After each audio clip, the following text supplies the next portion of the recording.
There's a strange kind of clarity that doesn't arrive when you're young or busy or convinced you're right. It shows up later when things slow down just enough for the noise to fade. That's when you start seeing patterns instead of moments. You stop replaying individual decisions and start recognizing the direction they were all pointing in. And that realization can be uncomfortable because it tells you the truth without asking if you're ready for it. For a long time, I thought understanding came from moving faster, learning more, solving harder problems. I believed insight was something you earn through momentum.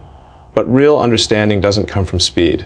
It comes from stillness, from finally pausing long enough to notice what's missing instead of what's working. When clarity arrived for me, it didn't feel like victory. It felt like weight, because suddenly I could see how many small choices added up to something much bigger than I intended. None of them were dramatic. None of them felt wrong at the time. They were practical, reasonable, even necessary, or so I told myself. But intention doesn't erase impact, and progress doesn't cancel consequences. What's hardest about clarity is that it removes excuses.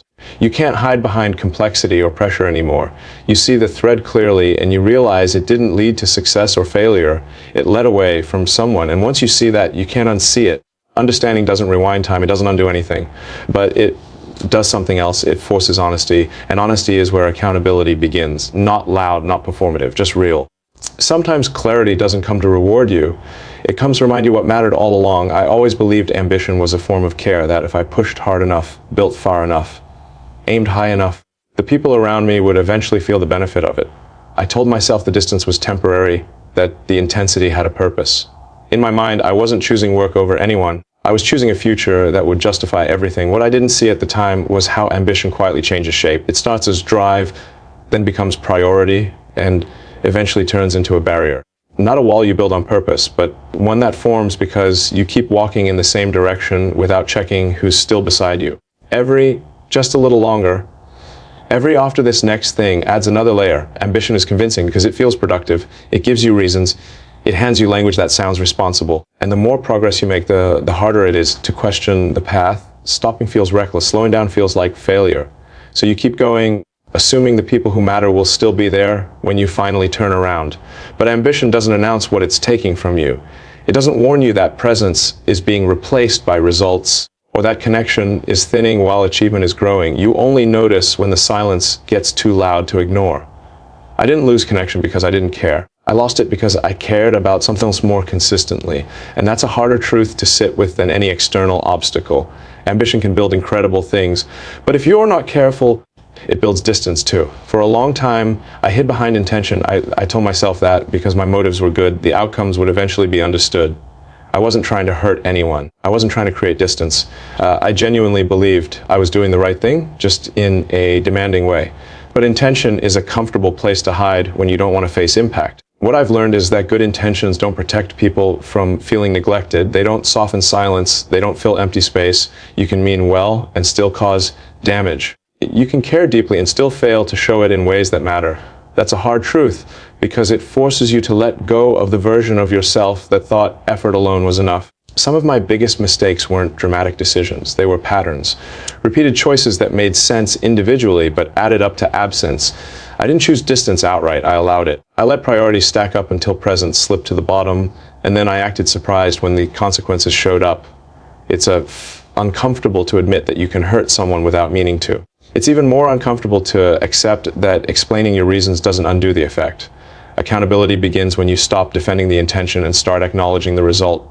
No justifications, no context dumps, just honesty. I've realized that people don't experience your motives, they experience your behavior. And when those two don't align, the explanation doesn't matter as much as you think it does. Apologies aren't about being understood, they're about understanding what you caused.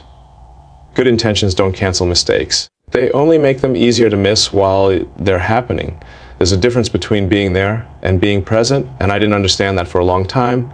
I could sit in the same room, hear the words, not at the right moments, and still be somewhere else entirely. My mind was always one step ahead, solving, planning, optimizing. I thought proximity counted. I thought availability was enough. It isn't.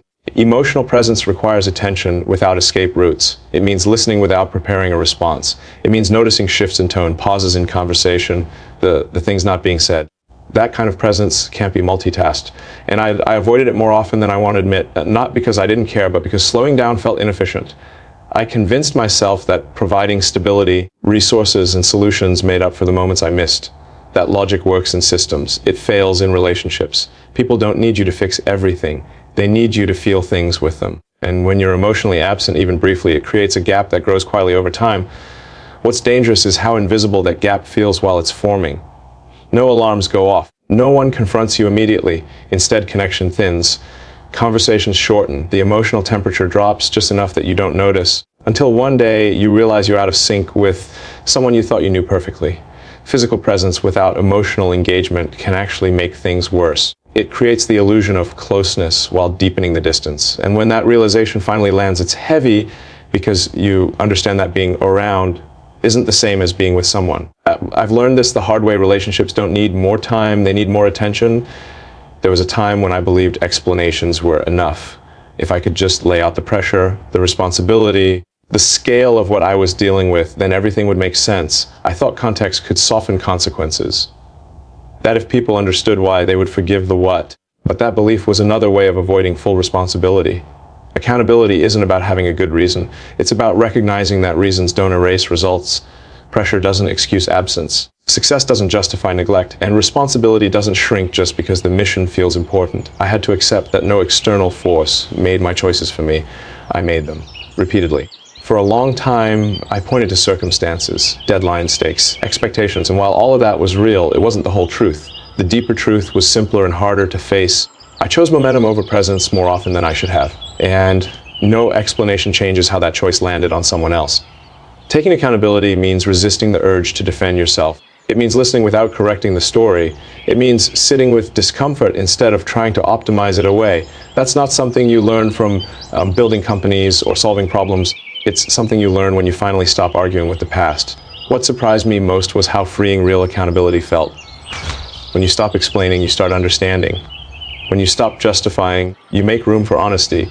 And honesty, even when it hurts, is the only place change actually begins. I can't undo what happened. I can only own it fully, quietly, without conditions. What I've come to accept is that understanding doesn't guarantee forgiveness. Some mistakes leave marks that don't disappear just because you finally see them clearly. And that's something I had to sit with. This isn't about erasing the past or rewriting how it felt for someone else. It's about acknowledging it without asking for it to be undone. Hope in this context isn't loud or demanding. It's quiet. It doesn't insist on a second chance. It doesn't rush the outcome. It simply says, I see it now, and I'm not turning away from that truth. Sometimes it's all you're allowed to offer, and sometimes it's all you should. I don't expect understanding to arrive on my timeline. If it comes at all, it comes on theirs. And if it doesn't, that doesn't invalidate the work of recognizing where I failed. Growth isn't a transaction. You don't improve in exchange for reconciliation. You improve because staying the same would mean learning nothing. There's a temptation, once you finally understand your mistakes, to want closure immediately, to want resolution, symmetry, a clean ending. Real life rarely offers that. Sometimes the most honest thing you can do is live differently going forward, even if the person most affected by your past never sees it. What I hold on to now isn't expectation, it's intention. To be more present, to listen longer, to choose differently when the same patterns try to repeat themselves. Not to prove anything, but because understanding carries responsibility. Some mistakes don't ask to be fixed, they ask to be faced. And sometimes the most meaningful apology is becoming someone who would never make them again.